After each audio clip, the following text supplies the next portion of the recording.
نحمدہ و نصلی علی رسولہ الکریم بسم اللہ الرحمن الرحیم فَإِنْ آمَنُوا بِمِثْلِ مَا آمَنْتُمْ بِهِ فَقَدِ اهْتَدَوْا وَإِنْ تَوَلَّوْا فَإِنَّمَا هُمْ فِي شِقَاقٍ۔ حضرات گرامی قدر، اللہ تبارک و تعالیٰ کا یہ بہت بڑا انعام ہے کہ آج کی اس بزم کو صحابہ کرام رضوان اللہ علیہ مجمعین اور اہل بیت اعظام کی شان کو منوانے کے لیے سجایا گیا ہے۔ حضرات گرامی قدر، اللہ تبارک و تعالیٰ کی زمین کے اوپر نیلے آسمان کی چھت کے نیچے شرق و غرب نے اولاد آدم میں انبیاء اور رسول اللہ کے بعد صحابہ کرام رضوان اللہ علیہ مجمعین جیسی جماعت کو نہیں دیکھا۔ انبیاء معصوم تھے، غلطی سے پاک تھے، ان سے خطا کا صدور ہونے کی گنجائش موجود نہ تھی۔ صحابہ کرام رضوان اللہ علیہ مجمعین، ان پہ اللہ کی وحی نہیں آتی تھی، وہ انسان تھے، بشر تھے، ان سے کہیں صاف ہو جانا، کہیں نسیان ہو جانا، کہیں بھول جانا، کہیں غلطی کا ہو جانا، اس کے امکانات تو موجود تھے، لیکن اللہ تبارک و تعالیٰ نے صحابہ کو یہ اعزاز عطا فرما دیا کہ اللہ تبارک و تعالیٰ نے جس طرح انبیاء کو معصوم بنا دیا، صحابہ کو مغفور بنا دیا، ان کی خطاؤں کو معاف فرما دیا، رضی اللہ عنہم ورضوا عنہ کے سرٹیفکیٹ کو جاری فرما کر رہتی دنیا تک کے لوگوں کو یہ بات بتلا دی کہ یہ کائنات کی وہ جماعت ہے، یہ کائنات کا وہ گروہ ہے جو اللہ تبارک و تعالی ان سے راضی ہے اور یہ مالک کائنات سے راضی ہیں۔ حضرات گرامی قدر، کوئی بندہ اپنی زندگی کو کاروباری مشغولیات کے اندر انجام دیتا ہے، کوئی بندہ اپنی زندگی کے رود و شب میں کھیتی باڑی کرتا ہے، کوئی بندہ اپنی زندگی کے اندر مستری اور معمار کا کام کرتا ہے، کوئی بندہ طب اور جراحت کا کام کرتا ہے، لیکن حضرات گرامی قدر، انبیاء علیہ السلام کو اللہ نے یہ مشن تفویض کیا کہ انہوں نے صبح کے دھندلکوں کو نہیں دیکھا، کڑکتی ہوئی دوپہروں کو نہیں دیکھا، شام کے ابھرتے ہوئے سناٹوں کو نہیں دیکھا، رات کے اندھیاروں کو نہیں دیکھا، کڑکتی اور چلچلاتی ہوئی گرمیوں کو نہیں دیکھا، ٹھٹرتی ہوئی سردیوں کو نہیں دیکھا، پتجھڑ والی خزاں کو نہیں دیکھا، بہار کے خوبصورت جھونکوں کو نہیں دیکھا، بلکہ انہوں نے اپنی زندگیوں کے اندر اللہ تبارک و تعالیٰ کے دین کی دعوت دی، لوگوں کا تعلق اللہ تبارک و تعالیٰ کے ساتھ استوار کیا، مختلف علاقوں کے اندر، مختلف ادوار کے اندر، مختلف قرنوں کے اندر، مختلف زمانوں کے اندر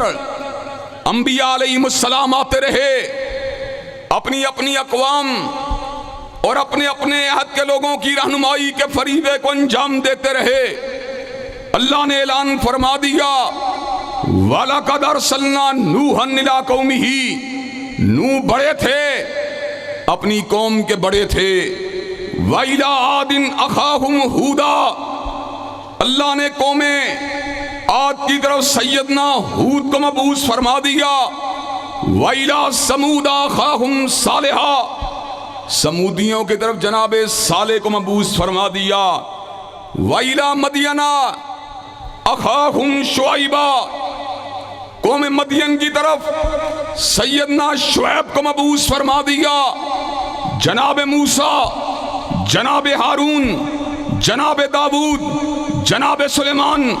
جناب زکریا، جناب یحییٰ، جناب عیسیٰ رسولاً الی بنی اسرائیل بن کے آئے، بنی اسرائیل کے مقتدار رہنما بن کے آئے۔ حضرات گرامی قدر پھر حکمت بالغہ سے اللہ تبارک و تعالیٰ نے یہ فیصلہ فرما لیا، اب کائنات کے اندر علاقوں کا بڑا نہیں آئے گا، ایک عہد کا بڑا نہیں آئے گا، ایک صدی کا بڑا نہیں آئے گا، فقط ایک علاقے کا بڑا نہیں آئے گا، بلکہ اب کائنات کی بکھری ہوئی زلفوں کو سنوارنے کے لیے اللہ نے اعلان فرما دیا، قل یا ایھا الناس انی رسول اللہ الیکم جمیعا۔ کائنات کے لوگوں سن لو، آج وہ آیا ہے جو فقط مکیوں کا بڑا بن کے نہیں آیا، فقط عربیوں کا بڑا بن کے نہیں آیا، فقط حجازیوں کا بڑا بن کے نہیں آیا، فقط شرقیوں کا بڑا بن کے نہیں آیا، فقط غربیوں کا بڑا بن کے نہیں آیا، فقط شمال کا بڑا بن کے نہیں آیا، فقط جنوب کا بڑا بن کے نہیں آیا، پچھم کا بڑا بن کے نہیں آیا، پورب کا بڑا بن کے نہیں آیا، اتر کا بڑا بن کے نہیں آیا، دکن کا بڑا بن کے نہیں آیا، ایک عشرے کا بڑا بن کے نہیں آیا، ربع صدی کا بڑا بن کے نہیں آیا، نصف صدی کا بڑا بن کے نہیں آیا، ایک صدی کا بڑا بن کے نہیں آیا، 5 صدیوں کا بڑا بن کے نہیں آیا، بلکہ آج وہ آیا ہے جو سارے زمانوں کا بڑا بن کے آیا اور سارے مکانوں کا بڑا بن کے آیا ہے۔ حضرات گرامی قدر، اللہ تبارک و تعالیٰ نے جمی انسانیت کا جب بڑا میرے آقا کو بنا دیا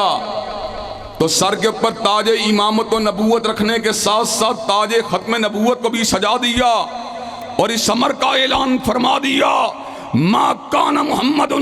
ابا احد من رجالکم ولکن رسول اللہ و خاتم النبیین۔ کائنات کے لوگوں سن لو، آج وہ آیا ہے جس کے بعد کوئی نبی نہیں آئے گا، جس کے بعد کوئی رسول نہیں آئے گا، جس کے بعد کوئی حامل وحی نہیں آئے گا، جس کے بعد کوئی ناطق وحی نہیں آئے گا۔ اس کے بعد جو بھی دعوی نبوت کرے، چاہے مسلمہ کذاب ہو، چاہے اسود انسی ہو، چاہے علی جا محمد ہو، چاہے راشد الخلیفہ ہو، چاہے حسین علی مادندانی ہو، چاہے علی محمد باب ہو، چاہے غلام احمد قادیانی ہو، اس پہ لعنتیں برستی رہیں گی، مگر حضور کے بعد کوئی نبی نہیں آئے گا۔ حضرات گرامی قدر، اور بات کو مندگی طور پر آگے بڑھانے سے قبل میں اس امر کا بھی اعلان کر دینا چاہتا ہوں کہ مولا میر ابراہیم سیالکوٹی کے شہر میں بیٹھا ہوا اور امام الازہر علامہ شہید کے شہر میں بیٹھا ہوا اور حضرت الامیر پروفیسر ساجد میر صاحب کے شہر میں بیٹھا ہوا، انشاءاللہ جب تک اہل الحدیث اور اہل سنت کا ایک فرزند بھی زندہ ہے، چوکٹے ختم نبوت کا تحفظ کرتے رہیں گے، ختم نبوت زندہ باد کے نعرے لگاتے رہیں گے اور قادیانیت کو انشاءاللہ یہاں سے بھگاتے رہیں گے۔ حضرات گرامی قدر، جب اللہ تبارک و تعالیٰ نے میرے نبی کو کائنات کا مقتدا بنا دیا، کائنات کا پیشوا بنا دیا، تو اللہ تبارک و تعالیٰ نے کائنات کی اعلیٰ ترین اوصاف اور خصائص اور حسائل کو میرے نبی کے اندر بدیعت فرما دیا۔ اور کسی کہنے والے نے کیا خوب کہا، وَأَحْسَنَ مِنْكَ لَمْ تَرَكَتُّ عَيْنِي وَأَجْمَلَ مِنْكَ لَمْ تَلِدِ النِّسَاءُ خُلِقْتَ مُبَرَّأً مِنْ كُلِّ عَيْبٍ كَأَنَّكَ قَدْ خُلِقْتَ كَمَا تَشَاءُ۔ آپ اتنے پیارے ہیں کہ آپ جیسا پیارا کسی آنکھ نے دیکھا ہی نہیں، آپ اتنے خوبصورت ہیں کہ آپ جیسا خوبصورت کسی ماں نے جنا ہی نہیں۔ یوں محسوس ہوتا تھا آپ اللہ کی بارگاہ میں کھڑے ہیں، اللہ کو کہہ رہے ہیں اللہ مجھے ایسے بنا، مجھے ایسے بنا۔ حبیب آپ کہتے چلے گئے، رب آپ کو بناتا چلا گیا۔ حضرات گرامی قدر، اللہ تبارک و تعالیٰ نے میرے آقا کو وہ اوصاف دیے، میرے آقا کو وہ انداز دیا، وہ اتوار دیے، وہ کتاب دی، وہ صحیفہ دیا کہ بنی نوع انسان جس چیز کے لیے ترس رہی تھی، اللہ تبارک و تعالیٰ نے اس تشنگی کو دور فرمانے کا سارا سامان میرے آقا کی ذات بالا صفات میں بدیعت فرما دیا۔ حضرت حالی نے کہا اتر کر ہرا سے سوئے کو آیا، اور ایک نسخہ کیمیا ساتھ لایا، مسے خام کو جس نے کندن بنایا، کھرا اور کھوٹا الگ کر دکھایا۔ حضرات گرامی قدر اپنے تو اپنے تھے، ہندو پنڈت کو بھی یہ بات کہنی پڑی، پنڈت ہری چند اختر کو بھی یہ بات کہنی پڑی، کس نے ذروں کو اٹھایا اور صحرا کر دیا، کس نے قطروں کو ملایا اور دریا کر دیا، آدمیت کا اگر ساما مہیا کر دیا، اور ایک عرب نے آدمی کا بول بھلا کر دیا۔ اور مائیکل ہارٹ جیسے مورخ کو یہ الفاظ کہنے پڑے، He was the only man in the human history who was supremely successful in both religious and secular aspect of life۔ وہ کائنات کا واحد آدمی ہے جو دنیا روحانیت کا بھی امام ہے اور دنیا مادیت کا بھی امام، وہ تہذیب کا بھی امام ہے، تمدن کا بھی امام، حلیے کا بھی امام ہے، لباس کا بھی امام، آئین کا بھی امام ہے، قانون کا بھی امام، پرے کا بھی امام ہے، پنچایت کا بھی امام، وہ حلوت کا بھی امام ہے اور جلوت کا بھی امام، وہ سماج کا بھی امام ہے اور ریاست کا بھی امام، وہ بصیرت کا بھی امام ہے اور بصارت کا بھی امام، وہ سماعت کا بھی امام ہے اور فکر کا بھی امام۔ اور حضرات گرامی قدر انشاءاللہ ہم نے حضرت رسول اللہ کے نظام کو انشاءاللہ اس ملک کے در و دیوار سے منوا کے چھوڑنا ہے انشاءاللہ۔ حضرات گرامی قدر بات جو ہے اس کو صحابہ کرام کی طرف پلٹانے سے قبل میں ایک بات کو آپ حضرات کے سامنے رکھ دینا چاہتا ہوں۔ اللہ نے ہمیں یہ بات سمجھائی،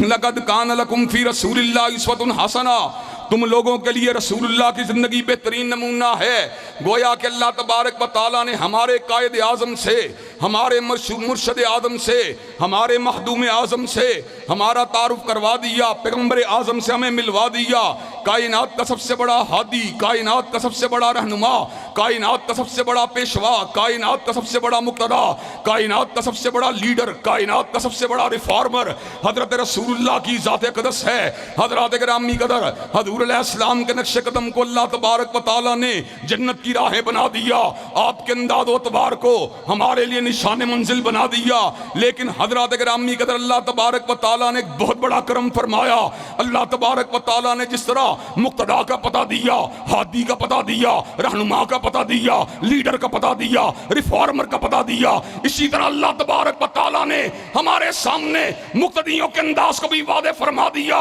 پیچھا کرنے والوں کے انداز کو بھی واضح فرما دیا، کھڑے ہونے والوں کے انداز کو بھی واضح فرما دیا، اتباع کرنے والوں کے انداز کو بھی واضح فرما دیا۔ اللہ نے اس بات کو واضح فرما دیا، فَإِنْ آمَنُوا بِمِثْلِ مَا آمَنْتُمْ بِهِ فَقَدِ اهْتَدَوْا، کہ لیڈر اگر ہونا چاہیے تو حضرت رسول اللہ جیسا ہونا چاہیے، اور مقتدی اگر ہونا چاہیے ابو بکر و عمر جیسا ہونا چاہیے۔ نعرہ تکبیر، مسلک حق اہل حدیث، علماء مرکزی جمعیت اہل حدیث، حافظ ساملہ الزہر صاحب۔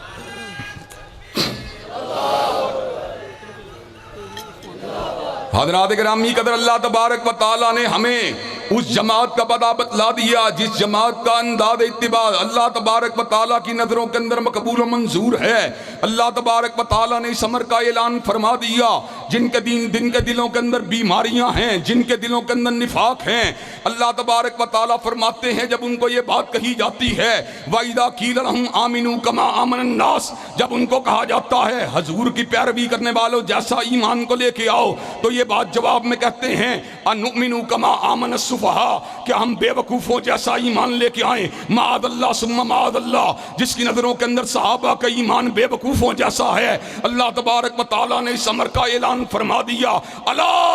انہم ہم السفہاء، اور جو صحابہ کو بے وقوف سمجھتا ہے در حقیقت وہ خود بے وقوف ہے، در حقیقت وہ خود بے وقوف ہے۔ حضرات گرامی قدر سیال کوٹ کا شہر ہے جہاں سے پوری دنیا کے اندر ایکسپورٹ کیا جاتا ہے چیزوں کو، جہاں سے پوری دنیا کے اندر فٹ بال کو ایکسپورٹ کیا جاتا ہے، لیدر جیکٹ کو ایکسپورٹ کیا جاتا ہے، جہاں پر بڑی بڑی مصنوعات کو بنایا جاتا ہے، بیٹ بال کو ایکسپورٹ کیا جاتا ہے، ہاکی کو ایکسپورٹ کیا جاتا ہے۔ حضرات گرامی قدر باہر سے آرڈر آتا ہے، آپ سیمپل بیچتے ہیں، سیمپل اگر اپروو ہو جائے تو جو مال آپ بیچتے ہیں جو سیمپل کے مطابق ہوتا ہے اس کو اپروو کر دیا جاتا ہے، اور جو سیمپل کے مطابق نہیں ہوتا اس کو ریجیکٹ کر دیا جاتا ہے۔ اللہ نے اس بات کو سمجھا دیا، فَإِنْ آمَنُوا بِمِثْلِ مَا آمَنْتُمْ بِهِ فَقَدِ اهْتَدَوْا۔ اگر تمہارا ایمان صدیق و فاروق جیسا ہوگا، اگر تمہارا ایمان عثمان و علی جیسا ہوگا، اگر تمہارا ایمان معاویہ جیسا ہوگا، اگر تمہارا ایمان حسن و حسین جیسا ہوگا، اگر تمہارا ایمان سعد و سعید جیسا ہوگا، اگر تمہارا ایمان طلحہ و زبیر جیسا ہوگا، اگر تمہارا ایمان عبد الرحمن جیسا ہوگا، اگر تمہارا ایمان اصحاب بدر جیسا ہوگا، اگر تمہارا ایمان شہداء احد جیسا ہوگا، اگر تمہارا ایمان بیعت رضوان میں شامل ہونے والے صحابہ جیسا ہوگا، اگر تمہارا ایمان فتح مکہ میں حصہ لینے والے مجاہدین جیسا ہوگا، اللہ تمہارے ایمان کو قبول کر لے گا۔ اور اگر تمہارا ایمان ویسا نہ ہوا، اللہ تمہارے ایمان کو ریجیکٹ کر دے گا۔ حضرات گرامی قدر، آج بڑے بڑے جید علماء سٹیج کے اوپر بیٹھے ہوئے ہیں، جن کی موجودگی کے اندر میں وقت کے اندر سے زیادہ حصے کو کشید نہیں کرنا چاہتا۔ آپ کے سامنے ایک بات کو رکھنا چاہتا ہوں جس کا ذکر میں نے بیگم کوٹ کے اندر بھی کیا تھا، لیکن اس کو ایک فرق پیرائے کے اندر بیان کرنا چاہتا ہوں۔ حضور مرکز کائنات ہیں، حضور محور کائنات ہیں، حضور علیہ السلام حبیب کبریا ہیں، حضور علیہ السلام حبیب مومنین ہیں۔ حضرات گرامی قدر، ہر مومن و مسلمان حضور کی زندگی سے آگہی کو حاصل کرنا چاہتا ہے، ہر بندہ ان کی سنت طیبہ کو جاننا چاہتا ہے، ہر مسلمان ان کی سیرت سے رہنمائی حاصل کرنا چاہتا ہے۔ حضرات گرامی قدر، صحابہ کو ذرا سائیڈ کے اوپر کر دیا جائے۔ مجھے یہ بات بتلاؤ، حضور کی سیرت کا ذکر ہمیں کون بتلائے گا؟ حضور کی خلوتوں کا ذکر ہمیں امی عائشہ نے بتلایا، امی ام سلمہ نے بتلایا۔ حضور کے غسل کا طریقہ ہمیں امہات المومنین نے بتلایا۔ حضور کے وضو کا طریقہ ہمیں سیدنا عثمان ذی النورین نے بتلایا۔ حضور کی تلاوت کا ذکر ہمیں ابن عباس نے بتلایا۔ حضور علیہ السلام کی نماز کا ذکر ہمیں ابن عمر نے بتلایا۔ حضور کے جہاد کا ذکر ہمیں سیدنا علی بن ابی طالب نے بتلایا۔ حضرات گرامی قدر، غار ثور کی تنہائیوں کا ذکر ہمیں سیدنا صدیق اکبر نے بتلایا۔ اگر وہ آنکھیں جنہوں نے حضور کے چہرہ پر نور کو دیکھ کر ان کی اداؤں کو سینے کے اندر محفوظ کیا اور اپنے لبہائے مبارکہ سے امت تک منتقل کر دیا، اگر وہ نگاہیں نہ ہوتی تو ہم حضرت رسول اللہ کی پوری سیرت سے بھی آگاہ اور واقف نہیں ہو سکتے تھے۔ ہمیں آج حضور کی پوری زندگی حاصل ہوئی، اس کے پس منظر میں ابو ہریرہ کی محنتیں شامل ہیں، اس کے پس منظر میں انس بن مالک کی محنتیں شامل ہیں، اس کے پس منظر میں عبداللہ ابن عمر کی محنتیں شامل ہیں، اس کے پس منظر میں سیدہ صدیقہ کائنات کی محنتیں شامل ہیں، اس کے پس منظر میں ابن عباس کی محنتیں شامل ہیں، اس کے پس منظر میں ابن مسعود کی محنتیں شامل ہیں، اس کے پس منظر میں عبداللہ ابن عمر ابن العاص کی محنتیں شامل ہیں۔ اگر صحابہ کرام کی روایات کو ایک طرف کر دیا جائے، جیسا کہ ایک طبقہ صحابہ کرام کو ایک طرف کرنا چاہتا ہے، اور اللہ تبارک و تعالیٰ کی اس آیت کو، اس کی نازل کردہ اس آیت کو نظر انداز کرنا چاہتا ہے، اس معاشرے کے لوگ تین مومنین کی بات کر کے، حضور کے بعد باقی ساروں کے ارتداد کی بات کر کے، اللہ تبارک و تعالیٰ کے اس فرمان کے خلاف اپنے نیریٹو کو پیش کرتے ہیں۔ اذا جاء نصر اللہ والفتح ورأیت الناس یدخلون فی دین اللہ افواجا۔ اللہ تبارک و تعالیٰ کہتے ہیں دین اللہ میں داخل ہونے والی فوجیں کی فوجیں تھیں، اور تم کہتے ہو دین اللہ میں شامل ہونے والے فقط 3-4 لوگ تھے۔ ہم اللہ تعالیٰ کی بات کو ماننے کہ تمہاری بات کو مانیں، ہم تمہاری بات کو نہیں مان سکتے۔ ہم بات اگر مانیں گے تو مالک کائنات کی مانیں گے۔ اور حضرات گرامی قدر، آج میں آپ کے سامنے اس بات کو بھی رکھنا چاہتا ہوں، فیصل افضل شیخ جو اس وقت یوتھ فورس کا سپاہ سالار ہے اور لوگوں کو دین کی دعوت دینے کے ساتھ ساتھ ان کو اقامت دین کا سبق پڑھا رہا ہے اور اس ملک کے اندر نفاذ اسلام کا نغمہ سنا رہا ہے، میرے سامنے حضرت علامہ شہید کی یہ بات موجود ہے۔ حضرت رسول اللہ صلی اللہ علیہ وسلم نے کائنات کے لوگوں کو ایک نظام عطا کیا، اس نظام کو امپلیمنٹ کرنے کے لیے جب ہم امتیوں کی سطح کے اوپر رول ماڈل کو دیکھتے ہیں تو ہمیں نظام خلافت راشدہ ایک ماڈل کی شکل میں نظر آتا ہے۔ حضرات گرامی قدر، سیدنا صدیق و فاروق نے، سیدنا عثمان و علی نے اللہ کے دین کو، نبی پاک کے طریقے کو اور آپ کی شریعت کو زمین کے اوپر نافذ کر دیا۔ حضرات گرامی قدر آج ہمارے پاس بھی رول ماڈل اگر موجود ہے، صدیق کی صداقت کی شکل میں موجود ہے، فاروق کی عدالت کی شکل میں موجود ہے، ذوالنورین کی سخاوت کی شکل میں موجود ہے، علی المرتضیٰ کی شجاعت کی شکل میں موجود ہے، انشاءاللہ وقت آئے گا سارے ازموں کو اس ملک سے بھگا دیا جائے گا اور ابو بکر عمر عثمان و علی کے جھنڈوں کو اس ملک میں لہرا دیا جائے گا۔ نعرہ تکبیر، عظمت صحابہ، عظمت صحابہ، علماء مرکزی جمعیت اہل حدیث جناب حافظ ابتسام نظیر۔ حضرات گرامی قدر مجھے یہ بات بتلائیے، حضرت رسول اللہ صلی اللہ علیہ وسلم کی تعلیمات کو اور آپ کی عطا کردہ نظام کو جس انداز میں ابو بکر عمر عثمان و علی نے زمین کو پر امپلیمنٹ کیا، کیا آپ اس امپلیمنٹیشن کے لیے دستوری پرامن مدلل جدوجہد کرنے کے لیے تیار ہیں انشاءاللہ؟ اگر آپ کو اس کے لیے جوانیاں دینا پڑی جوانیاں دینے کے لیے تیار ہیں انشاءاللہ؟ اگر توانائیاں لگانا پڑی توانائیاں لگانے کے لیے تیار ہیں انشاءاللہ؟ حضرات گرامی قدر آج صحابہ اکرام کا ذکر کرنے والوں کو ہراساں کیا جاتا ہے، ان کے پر مختلف ضلعوں کے اندر داخلے کی پابندیاں لگائی جاتی ہیں، ان کو جیلوں میں جانے اور بھیجنے کی دھمکیاں دی جاتی ہیں، اور ہم اس موقع پر یہ بات کہہ دینا چاہتے ہیں، نہ دھمکیوں سے ڈرنے والے ہیں، نہ پروپیگنڈے سے گھبرانے والے ہیں، نہ جیل کی صلاحوں سے گھبرانے والے ہیں۔ حضرات گرامی قدر حضرت علامہ شہید نے زبان حال سے اس امر کا اعلان فرما دیا، ہتکڑی میرے لیے اس طرح ہے جس طرح زلف یار ہو، اور قید خانہ میرے لیے اس طرح ہے جس طرح کوہ یار ہو۔ حضرات گرامی قدر اللہ تبارک و تعالیٰ کے فضل و کرم سے ہم اس بات کا اعلان کر دینا چاہتے ہیں، صحابہ کی محبت کو دنیا کی کوئی طاقت ہمارے سینوں سے نہیں نکال سکتی، اور نظام خلافت راشدہ سے بالہانہ وابستگی کو کائنات کی کوئی طاقت ہمارے سینوں سے کھرچ نہیں سکتی۔ اللہ تبارک و تعالیٰ کے فضل و کرم سے سید داؤد غزنوی کا مشن، مولانا اسماعیل سلفی کا مشن، حضرت علامہ شہید کا مشن، حضرت حبیب الرحمن کا مشن یہی تھا کہ اس ملک کے اندر انشاءاللہ صدیق و فاروق عثمان و علی کے اوپر جس کا نظام پہ گامزن رہے، اس نظام کو انشاءاللہ اس ملک کے در و دیوار سے منوا کے چھوڑیں گے، اور نظام خلافت راشدہ کے جھنڈے کو اسلام آباد کے ایوانوں پہ لہرا کے چھوڑیں گے۔ حضرات کیا آپ یہ کام کرنے کے لیے تیار ہیں انشاءاللہ؟ کیا قربانیاں دینے کے لیے تیار ہیں انشاءاللہ؟ انشاءاللہ بغیر لاٹھی چلائے ہوئے، بغیر گولی چلائے ہوئے، بغیر بارود کے پھینکے ہوئے، دلائل کے ذریعے، خطبات کے ذریعے، تقاریر کے ذریعے، دروس کے ذریعے، کالموں کے ذریعے، ذہن سازی کے ذریعے اور ووٹ کی قوت کے ساتھ انشاءاللہ اس ملک میں نظام اسلام کو لا کے چھوڑیں گے، اور جو ہمارے رستے میں رکاوٹ بنے گا انشاءاللہ اس کو یاد ہے بھگا کے۔ نعرہ تکبیر، علامہ صاحب قدم بڑھاؤ، ہاتھوں کو اٹھا کے، ہاتھوں کو اٹھا کے، علامہ صاحب قدم بڑھاؤ، علامہ صاحب قدم بڑھاؤ، علماء مرکزی جمعیت اہل حدیث انشاءاللہ خون دل دے کے نکھاریں گے رخ برگ گلاب، اور ہم نے گلشن کے تحفظ کی قسم کھائی ہے۔ وآخر دعوانا الحمدللہ رب العالمین۔